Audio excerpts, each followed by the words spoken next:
آپ جب ماں کو دیکھو گے نا، مائیں جب اپنے بچے کو اٹھاتی ہیں، میں بار بار یاد دلا دوں کہ ماں کی عظمت میں کوئی کمی نہیں ہے، لیکن ماں جب اپنے بچے کو اٹھاتی ہے وہ اس کو گود میں اٹھاتی ہے، ماں جب اپنے بچے کو اٹھاتی ہے اپنی کمر کے ساتھ لگاتی ہے، لیکن باپ جب اپنے بیٹے کو، باپ جب اپنی بیٹی کو، باپ جب اپنی اولاد کو اٹھاتا ہے تو ان کو اپنے کندھوں پر بٹھاتا ہے۔ کیوں؟ کیونکہ باپ چاہتا ہے کہ جہاں تک میں نہیں دیکھ سکتا میرا بیٹا وہاں تک دیکھے، کیونکہ باپ یہ چاہتا ہے۔ اللہ نے اس کے اندر یہ صفت رکھی ہے۔ دنیا میں تعلق تو بہت ہوتے ہیں، یاروں کے تعلق، دوستوں کے تعلق، رشتہ داروں کے تعلق، سکے بھائیوں کے تعلق، ماں بیٹے کا تعلق، لیکن یاد رکھو کائنات میں ایک آدمی ہے، صرف پوری کائنات میں صرف ایک بندہ ہے۔ کون جی؟ جب بندہ ترقی کرتا ہے نا، جب بندہ ترقی کرتا ہے نا، کئی بار بھائیوں کے دل میں آ جاتی ہے کاش اس کی جگہ ہم ہوتے۔ کئی بار یاروں کے دل میں بھی تھوڑی سی آ جاتی ہے کہ کاش ہم نہ ہوتے اس کی جگہ۔ اور بڑی بات کہتا ہوں، بعض اوقات ماں کے دل میں آ جاتی کہ فلاں کی جگہ میری فلاں اولاد آگے ہوتی ان میں سے، لیکن صرف باپ ایک ایسی شخصیت ہے کائنات میں جس کی یہ تمنا ہے، جس کی یہ آرزو ہے کہ میرا بیٹا مجھ سے چند قدم آگے جائے، میرا بیٹا اس مقام تک پہنچے جہاں تک میں نہیں پہنچا۔ یہ اگر ظرف اللہ نے کسی کو عطا کیا، یہ طاقت اللہ نے اگر کسی کو عطا کی، یہ محبتیں اللہ نے اگر کسی کو عطا کی ہیں تو صرف ایک باپ کو عطا کی ہے۔ وہ یہ باپ کے اندر صفت ہے کہ جب باپ کی ذکر کیوں نہیں ہوتا؟ کیونکہ باپ اصل میں پیار تو بہت کرتا ہے، لیکن جب اولاد بڑی ہوتی ہے نا تو اس کو چھاتی سے لگاتا ہوا جھجکتا ہے، تھوڑا ڈرتا ہے، لیکن یہ محبت ماں سے زیادہ کرتا ہے۔ آپ جتنے مرضی اس کو خرچے بتاتے رہے یہ انکار ہی نہیں کرے گا، یہ کہے گا ہی نہیں کہ تم ایسا کیوں کر رہے ہو۔ اور جب یہ آپ کو جھڑکتا ہے نا، جب یہ آپ کو ڈانٹتا ہے نا، کبھی الگ پوچھ لیجئے گا اپنی والدہ سے، جب یہ کبھی آپ کو جھڑکتا بھی ہے، ڈانٹتا بھی ہے تو آپ کی ماں کے کہنے پہ ڈانٹتا ہے، ورنہ یہ اپنی اولاد کو ڈانٹنا ہی نہیں چاہتا۔ تو ماں کہتی ہے اس کو کہ ذرا روب نہیں لگتا تو بنے جگر پلا پلا کے تجھے بڑا کیا، بچوں کے اوپر تیرا اختیار ہی نہیں۔ جب وہ کہتی ہے تو یہ پھر بچوں کو ڈانٹتا ہے، ورنہ یہ بچوں کو ڈانٹنے کے لیے تیار ہی نہیں ہے۔ اللہ نے یہ محبت ہی پھر ذکر کیا قرآن نے دوبارہ، کہاں؟ سیدنا ابراہیم علیہ السلام کا اور سیدنا اسماعیل علیہ السلام کا، ایک باپ کا اپنے بیٹے کی محبت کے آگے۔ دیکھو جب اللہ نے کہہ دیا نا اپنا بیٹا قربان کر دو، ہے ایسی کوئی محبتیں؟ کیا پڑھا ہے کبھی قرآن پاک اس زاویے کے ساتھ جس نے بار بار کہا کہ اپنے ماں باپ کے ساتھ احسان کا معاملہ کرنا، جس نے قرآن نے کہا کہ اللہ اور اس کے رسول کے بعد اگر کسی کا درجہ ہے تو ماں اور باپ کا ہے، جہاں سیدنا یعقوب علیہ السلام اپنے بیٹے کے لیے روتے ہیں اور سیدنا ابراہیم علیہ السلام اپنے بیٹے کو لے کے قربان کرنے کے لیے جاتے ہیں، قرآن نے دکھایا کہ دیکھو ایک باپ اپنے بیٹے کے لیے اتنا رویا، آنکھیں چلی گئی، اور اس بیٹے کو دیکھو کہ ایک باپ نے ایک دفعہ کہا کہ بیٹا تجھے اللہ کے راستے میں قربان کرنا ہے، بیٹے نے اف تک نہیں کی، اپنے باپ کی رضامندی کے اندر شامل ہو گیا۔ قرآن نے باپ اور بیٹوں کی محبت کا خوبصورت ذکر اپنی آیتوں کے اندر کیا ہے۔ یہ وہ رشتہ ہے، یہ وہ تعلق ہے جس کا لوگ ذکر ہی نہیں کرتے، بتاتے ہی نہیں۔ ہمیشہ یاد رکھیں کہ جب تک بہت سارے لوگ ایسے ہیں اللہ جن کے والدین زندہ ہیں، پیارے کریم رسول صلی اللہ علیہ وسلم نے، ابو داؤد شریف میں حدیث ہے، نبی علیہ السلام نے فرمایا کہ جس نے اپنے باپ کی طرف، اپنی ماں کی طرف پیار والی، محبت والی نگاہ ڈالی، محبت سے جس نے دیکھا اپنے باپ کو، اللہ ایک حج یا عمرے کا ثواب عطا فرمائے گا۔ جس نے محبت کے ساتھ اپنے والدین کو دیکھا. اب جن لوگوں کے والد موجود ہیں، جن کا باپ گھر کے اندر موجود ہے، جن کو ایسا لگتا ہے کہ اس میں کچھ تلخی آ گئی، تو قرآن نے یہ کیوں کہا کہ جب ماں باپ بوڑھے ہو جائیں تو ان کے آگے اف نہ کرنا؟ اسی لیے کہا کہ جب یہ بوڑھے ہو جائیں گے ان کا مزاج تھوڑا تلخ ہو جائے گا، ان کا مزاج تھوڑا خراب ہو جائے گا، بڑھاپے کی وجہ سے ان کو پریشانی آ جائے گی، لیکن تم نہیں اف کرنا. اچھا، جب تک انسانوں کی بھی ایک فطرت ہے، جب تک نعمت اپنے ہاتھ میں ہو تو اس کی ہم قدر، جب تک نعمت ہاتھ میں ہو اس کی قدر نہیں کرتے، اور اگر نعمت ہاتھ سے چلی جائے تو جن لوگوں کے پاس یہ نعمت ہے، جن کے پاس یہ نعمت ہے، وہ نخرے کرتے پھرتے ہیں، نخرے کرتے ہیں کہ جی ہمیں تو ٹائم نہیں ہے.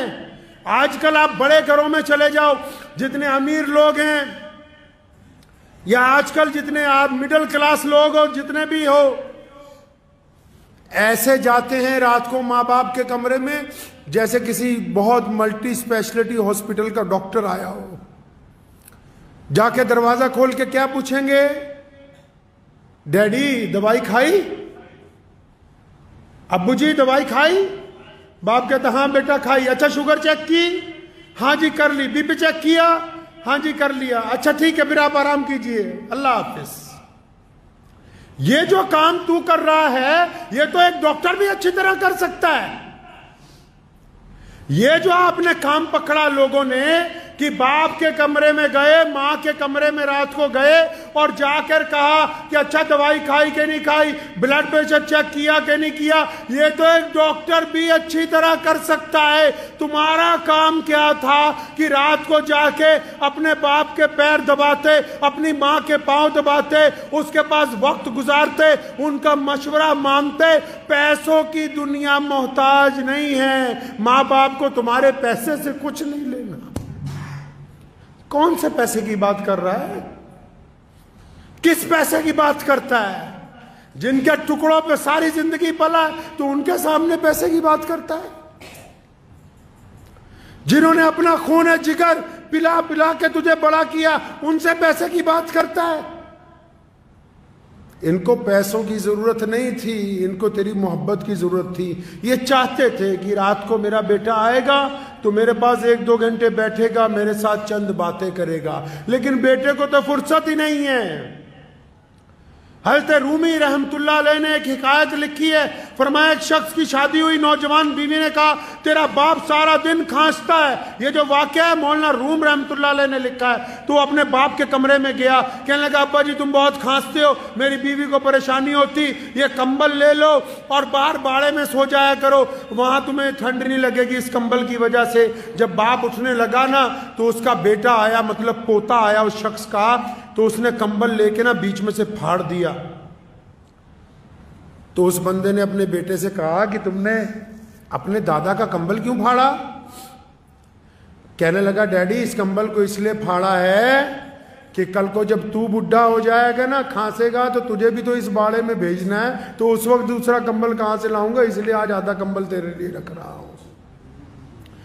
لکھ لو، نشان لگا لو ان لوگوں پہ جو ماں باپ کے نافرمان ہیں، وہ دنیا میں کامیاب نہیں ہو سکتے. اللہ تعالیٰ نے یہ پابندی لگائی نماز پڑھنے والوں کے لیے کہ اس سجدے سے پہلے ماں باپ کی رضامندی ضروری ہے. اگر یہ سجدہ باپ کی بغاوت کے ساتھ ادا کیا جا رہا ہے، جو شرعاً ناجائز ہو وہ بغاوت. اگر باپ کو گھر میں گالی دے کے آیا، تھپڑ مار کے آیا، باپ سے زیادتی کر کے آیا، بدماشی کر کے آیا، اور پھر آ کے مسجد میں کہا کہ میں تو متقی نمازی ہوں، یہ نمازیں منہ پر ماری جائیں گی. میرے کریم رسول کہیے صلی اللہ علیہ وسلم نے فرمایا اے بلال اگر تو تکبیر کہہ دیتا اور میری ماں زندہ ہوتی، فرمایا میری ماں حجرے میں سے مجھے آواز مارتی محمد، تو پھر میں نماز چھوڑ کے اپنی ماں کے پاس چلا جاتا. اللہ تعالیٰ نے وہ درجہ عطا فرمایا ہے، اس محبت کو اللہ نے وہ درجہ عطا فرمایا. کہ جس کو باپ اللہ نے بنایا اس میں استقامت دی ہے، ہمت دی ہے۔ باپ کے بعد صرف ایک بندہ اور ملتا ہے جو صرف آپ کی کامیابی پر دل سے خوش ہوتا ہے۔ ایک تو باپ خوش ہوتا ہے دل کی گہرائیوں سے کہ میرا بیٹا میری جگہ پہنچ گیا، میرا بیٹا مجھ سے آگے پہنچ گیا، یا پھر دوسرا آپ کا استاد خوش ہوتا ہے، چاہے وہ استانی ہو یا استاد ہو۔ اگر کوئی بندہ ترقی کرتا ہے تو اس کو حسد نہیں ہوتا، وہ خوش ہوتا ہے کہ میرا پڑھایا ہوا بچہ جو ہے آج دنیا کے اندر کامیاب ہو گیا ہے۔ تو جو لوگ جن کو اللہ نے نعمت دی ہے نا، باپ جیسی نعمت جن کو ابھی اللہ نے دے رکھی ہے، ان کو قدر ہی نہیں۔ لوگ اکڑتے ہیں ماں باپ سے، بدتمیزیاں کرتے ہیں۔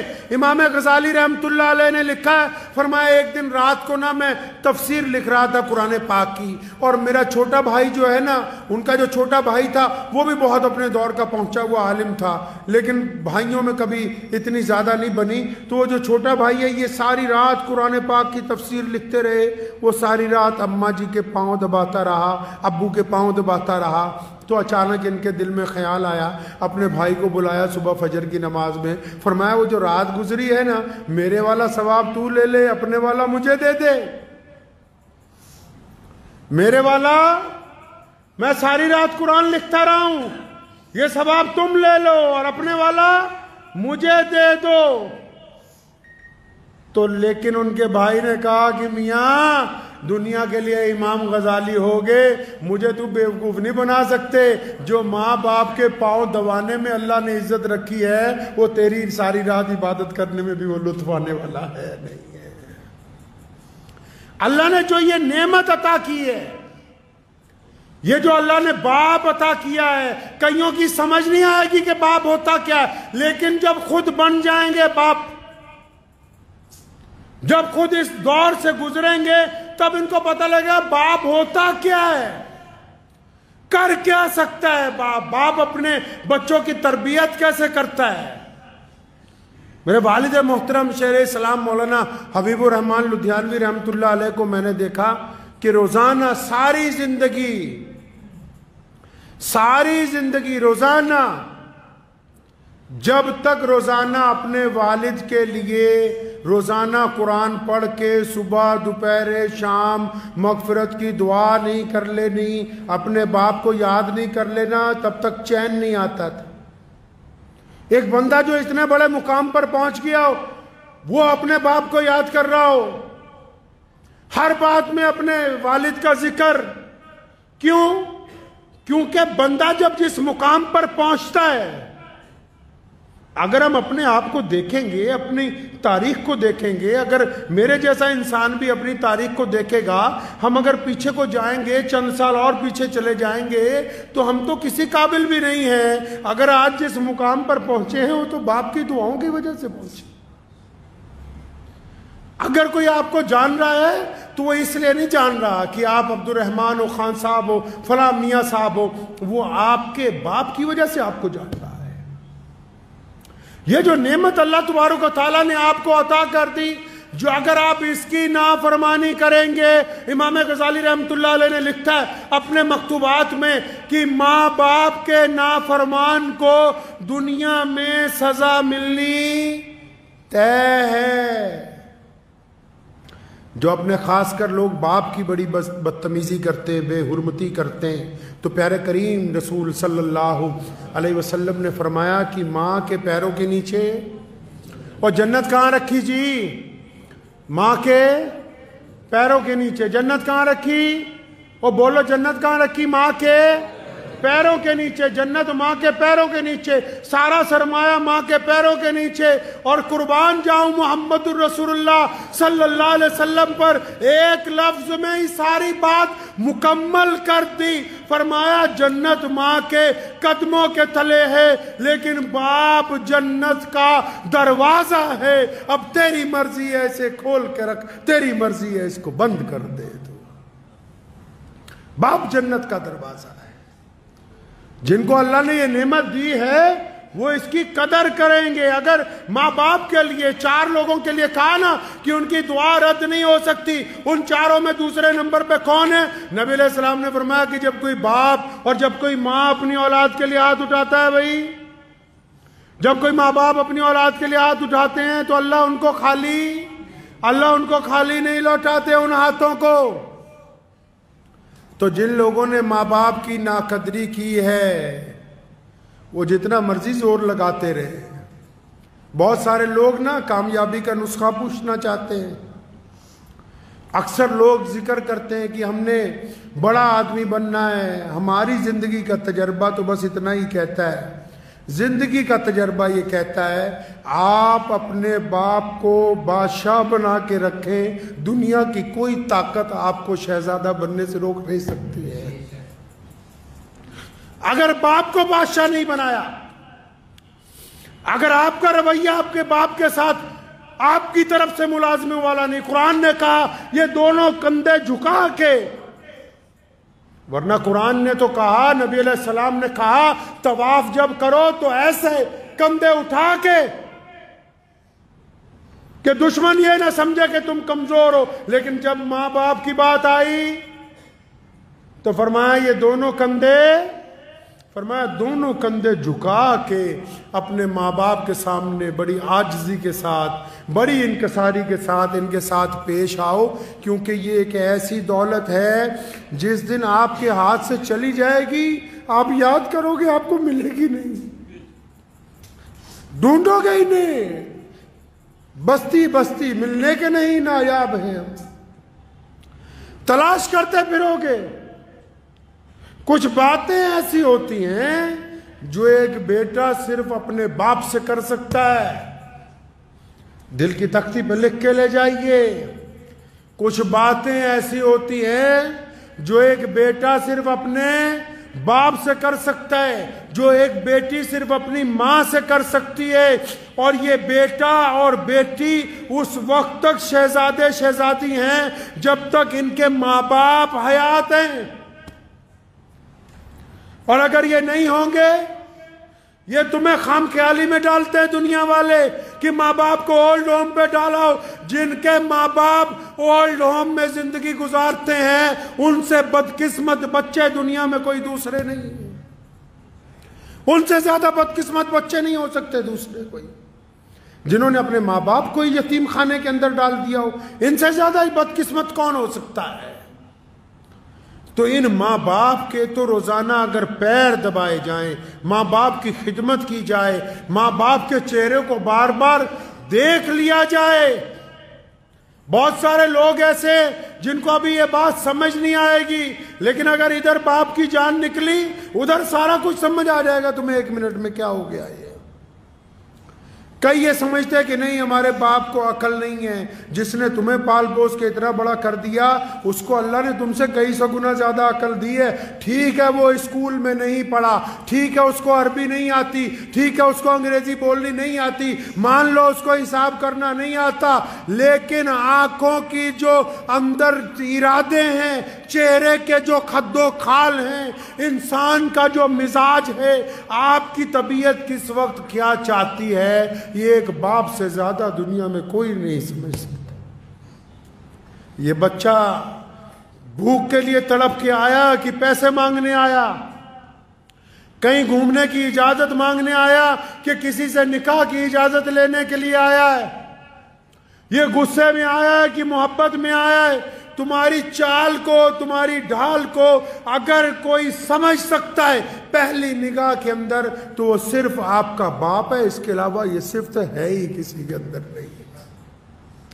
تو جن کو اللہ نے یہ نعمت دے رکھی ہے میرے بھائی، اللہ نے جن حضرات کو یہ نعمت دی ہے کہ چاہے ماں باپ 80 سال کے ہو جائیں، 90 سال کے ہو جائیں، چاہے ماں باپ 100 سال کے ہو جائیں۔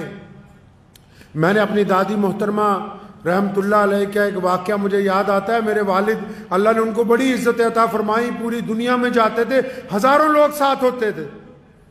تو میں نے اپنی دادی کو دیکھا آخری عمر میں کہ جب والد صاحب رحمت اللہ علیہ گھر سے نکلتے تھے تو انہوں نے بلا کے کہنا کہ بیٹا حبیب ایسا ہے سامان رکھا ہے؟ جی ہاں رکھا ہے. فلاں چیز بیگ میں رکھی ہے؟ رکھی. فلاں دوائی رکھی ہے. تو خود بذات خود بستر پہ ہونے کے باوجود تو ایک دن میں بذات خود ذہن میں سوچتا رہا کہ یہ جس بندے کو ہماری دادی نصیحت کرتی ہے اس کے ساتھ تو 50 لوگ چل رہے ہیں.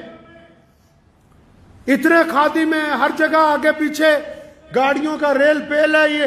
یہ پھر ذہن نے یہ کہا کہ آپ یہ نہ دیکھیں کہ یہ نصیحت ہے، یہ ایک بہت بوڑھی ماں کے دل میں اپنی اولاد کے لیے محبت کا جذبہ ہے جو ہمیشہ جوان رہتا ہے، بڈھا نہیں ہوتا ہے. جو ماں باپ کی محبت ہوتی ہے نا جی، میاں بیوی کی محبت اولاد کے بعد آتی، بھائیوں کی محبت کاروبار کے بٹوارے کے بعد آتی، یار دوستوں کی محبت تعلیم کے بعد آتی. کائنات میں اگر کوئی محبت جو روح کا رشتہ، جو خون کا رشتہ، جو ہڈیوں کا رشتہ، جو جسم کے ساتھ اگر کوئی جڑا ہوا رشتہ ہے جو دن بدن عروج پر جاتا ہے دور ہونے کے باوجود، وہ صرف باپ کا ماں کا رشتہ، اس کے علاوہ کوئی اور رشتہ ہے ہی نہیں ہے. تو میری ان سب نوجوانوں سے گزارش ہے، ان سب بھائیوں سے، بہنوں سے، بیٹیوں سے جن کے ماں باپ زندہ ہیں، اپنے ماں باپ کی قدر کر لو. یہ نعمت دوبارہ بازار میں نہیں ملنی، یہ والی نعمت نہیں ملنی. باقی سب کچھ مل جائے گا، تمہیں یار مل جائیں گے، دوست مل جائے گا، اولاد اور آ جائے گی. کون سی نعمت نہیں ملنی بھائی؟ ماں اور باپ والی نعمت نہیں ملنی. اور باپ کی صفت میں ایک اور تاریخی بات بتاتا چلوں آپ کو. آج آپ نے اکثر دنیا میں دیکھا ہوگا کہ آپ دنیا کے کسی ملک میں چلے جاؤ، آپ نے اکثر دیکھا ہوگا باپ پہلے مر جاتے ہیں. دیکھا؟ باپ پہلے مر جاتا ہے گھر میں. کیوں؟ اکثر گھروں میں آپ جاؤ لوگوں کا باپ پہلے مرتا ہے. کیوں؟ اس پر بوجھ اتنا ڈالا گیا ہے، اس کے کندھوں پر بوجھ اتنا ہے، اور اللہ نے اس کو طاقت ایسی دی ہے کہ یہ اپنے غم رو کے دردناک طریقے سے نہ اپنی پریشانی اپنی بیوی کو کہتا ہے، نہ اپنی پریشانی اپنی اولاد کو کہتا ہے. اس لیے باقی رشتے والے لمبی عمریں گزارتے ہیں، لوگوں کا باپ زیادہ دیر زندہ نہیں رہتا ہے. بوجھ اتنا ہے اس کے اوپر. لیکن اس کی خودداری دیکھو، بوجھ کو برداشت کرتا ہے، قبر کو قبول کر لیتا ہے. اور قربان جاؤں، حدیث پاک میں آیا قیامت والے دن ماں باپ کی تڑپ بچوں کے لیے ختم نہیں ہوگی. جنت میں چلے جائیں گے تب بھی اللہ سے سوال کریں گے، ماں بھی اور باپ بھی، کہ یا اللہ ساڈے بچے کتنے، بچے کہاں ہیں. اور پھر اللہ نے بڑی شان رکھی ہے ان کی، اللہ نے ماں باپ کی بڑی شان رکھی ہے. پھر یہ نہیں کہا کہ جاؤ اپنے بچوں سے مل لو، فلاں جنت کے فلاں محل میں ہے. نہیں، فرشتوں کو حکم ہوتا ہے کیونکہ یہ ماں باپ ہیں، بڑی عظمت والے ہیں، ان کے بچوں کو بولو کہ آ کر ان کے ساتھ ملاقات کر لے. یہ نہیں چاہیں گے ملنے کے لیے. تو ہمیشہ اس رشتے کی قدر کیجئے.